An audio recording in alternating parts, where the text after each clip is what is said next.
Olá, tudo bem? Que bom que está bem. Ore comigo agora. Pai querido e amado, queremos agradecer ao Senhor por mais uma oportunidade de estarmos aqui abrindo a Tua Palavra e aprendendo de Ti. Pedimos que o Senhor nos ajude, Pai, a fazer aquilo que está escrito, cumprir o Teu querer e assim nos prepararmos para a Sua volta. Oramos assim agradecidos em nome de Jesus. Amém. Bom, o texto de hoje se encontra em Jeremias capítulo 29, versículos de 11 a 14. Eu vou ler aqui na Nova Versão Internacional. Talvez a sua versão seja diferente, mas eu espero que você leia também, em algum momento aí. Jeremias 29, 11 a 14. Porque sou eu, isso quem está falando é Deus através do profeta. Porque sou eu que conheço os planos que tenho para vocês, declara o Senhor. Planos de fazê-los prosperar, não de causar dano, planos de dar a vocês esperança e um futuro. Então vocês clamarão a mim, virão a mim e eu os ouvirei. Vocês me procurarão e me acharão quando me buscarem, ou quando me procurarem de todo o coração. Eu me deixarei ser encontrado por vocês, declara o Senhor, e os trarei de volta do cativeiro. Eu os reunirei de todas as nações e de todos os lugares para onde eu os dispersei, e os trarei de volta para o lugar de onde eu os deportei, declara o Senhor. Bom, esse texto aqui, em comum acordo com todo o restante da Bíblia, está mais uma vez dizendo que quem determina as coisas para a nossa vida é Deus.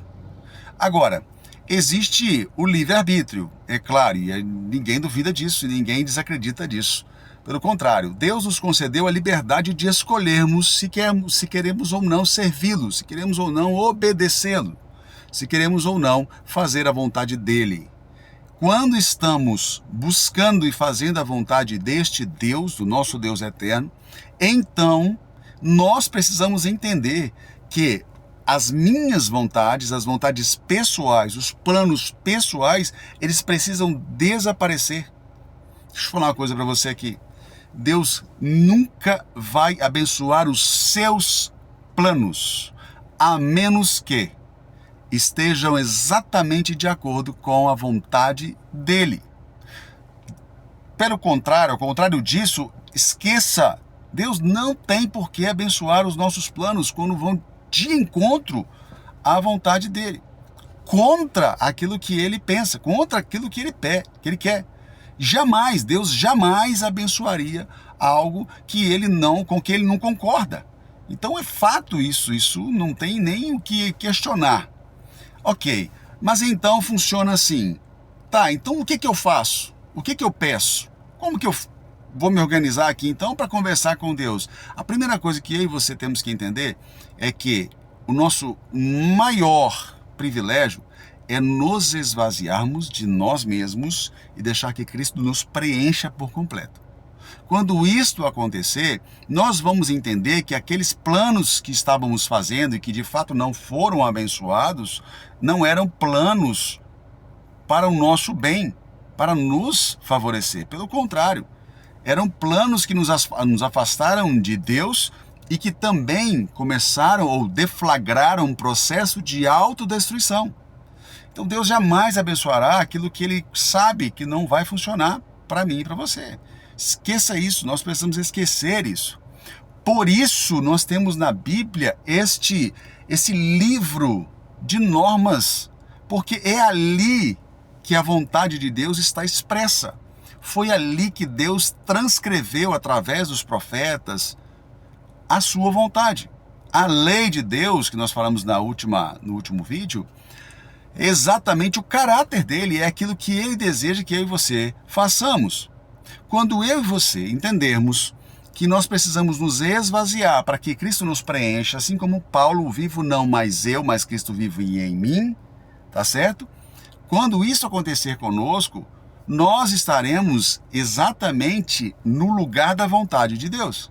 Por isso é que Deus pede que nós o busquemos para que o encontremos. E se nós o encontrarmos, ele diz, eu me deixarei encontrar por vocês.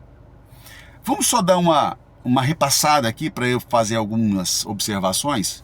No primeiro versículo que nós lemos, no versículo 11 do capítulo 29 de Jeremias, Deus começa assim, porque sou eu, isso é determinante, que conheço os planos que tenho para vocês. Não sou eu que conheço os planos que vocês têm para vocês mesmos.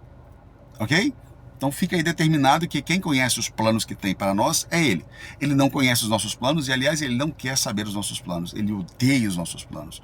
Os nossos planos são egoístas. Os nossos planos são para gastar conosco mesmo. Tá certo? E ele continua. Planos de fazê-lo prosperar, não de causar dano. Planos de dar a vocês esperança em um futuro. Esse prosperar aqui, irmão, quando a gente lê isso, naturalmente a nossa tendência é pensar em prosperidade financeira. O melhor carro, a melhor casa, a melhor escola, a melhor roupa, o melhor sapato, o melhor celular, os melhores. Não é esse o contexto. Não é esse o contexto. Entenda, se você e eu tivermos que prosperar financeiramente para abençoar outros, formos nós condutores das bênçãos de Deus, então isso irá acontecer em nossa vida. Fora isso, são os planos dele que vão se cumprir em nós. E quando ele diz que há planos para nos fazer prosperar, a primeira preocupação de Deus em relação a nós, com os planos que ele tem para nós, é a eternidade. É podermos ser transformados. É a metanoia, é transformar a nossa mente. Tirar de nós um coração de pedra e nos dar um coração de carne. Que saiba amar, que saiba ajudar, que saiba perdoar, que saiba ser o segundo, não o primeiro, o tempo inteiro. Continuando, ele diz assim no versículo 12, para dar a vocês uma esperança e um futuro. É justamente isso, esperança na vida eterna, e o nosso futuro é aquele que não terá fim. No versículo 12, ele apresenta assim, então vocês clamarão a mim, virão orar a mim, e eu vos ouvirei. Preste atenção. Então vocês clamarão a mim, virão a mim e eu os ouvirei. Ele está dizendo que nos atenderá? Não. Em nenhuma das versões você vai encontrar isso. Ele está dizendo, eu os ouvirei. Eu posso entender com isso que Deus não fecha os seus ouvidos para os meus planos, para as coisas que eu tenho, sejam eles bons ou maus. Ele me ouve, mas ele vai atender de acordo com os planos dele, porque ele é que sabe os planos que tem para mim. Bom, versículo 13. Vocês me procurarão e me acharão a qualquer momento, de qualquer jeito, para qualquer fim? Não. Vocês me procurarão e me acharão quando me procurarem de todo o coração.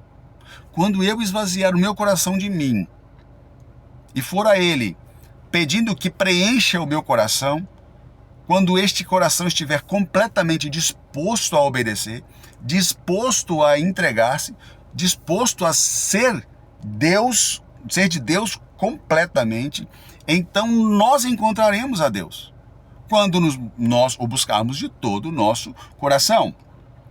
O versículo 14, o último, diz assim, e eu me deixarei ser encontrado por vocês. Deus está perto de nós o tempo inteiro. Ele quer estar em nós o tempo inteiro. E então isso é deixar ser encontrado. Sabe? Manifestar-se a nós. De alguma forma, Deus falará de forma mais audível conosco.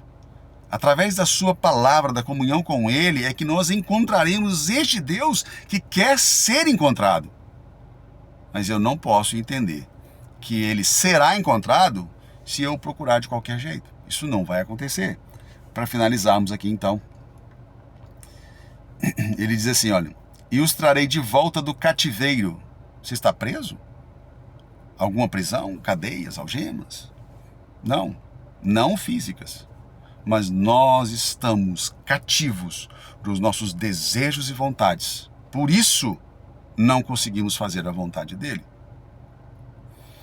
eu os reunirei de todas as nações e de todos os lugares para onde eu os dispersei. Deus permite que nos afastemos, que façamos o que quisermos, Ele nos permite irmos aonde quisermos. Mas se lá, de onde estamos, de longe da sua vontade, nos inclinarmos, abrirmos o coração, entregarmos o coração a Ele, de todo o coração, então Ele se deixará ser encontrado, nos resgatará do cativeiro, do pecado, dos nossos planos, dos nossos sonhos, dos nossos desejos, que não nos levarão para próximo dEle, nos levarão para longe dEle, cada vez mais para longe de Cristo. Porque quanto mais eu penso em mim, quanto mais eu faço o que eu quero, quanto mais eu faço aquilo que eu imagino que é bom para mim, mais longe eu estou dos planos de Deus. E por fim,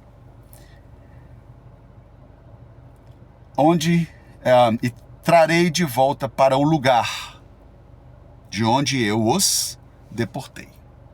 Eu vou trazer vocês de volta para o lugar de onde vocês nunca deveriam ter saído.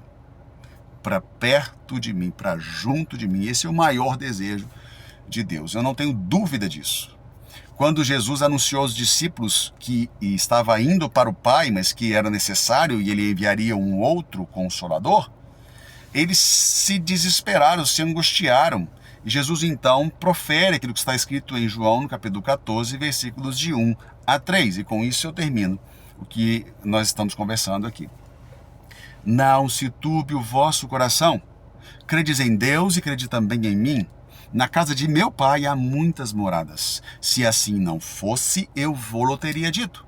Mas vou preparar-vos um lugar. E quando eu for e vos preparar lugar, voltarei e vos receberei para mim mesmo, para que onde eu estou estejais vós também. Para onde Deus quer nos levar? Para junto dele, para as moradas celestiais. E para isso, só basta uma coisa: esvaziar o coração de nós mesmos e deixar que ele preencha o nosso coração dele e de suas vontades, de seus planos. Estão todos descritos na sua palavra.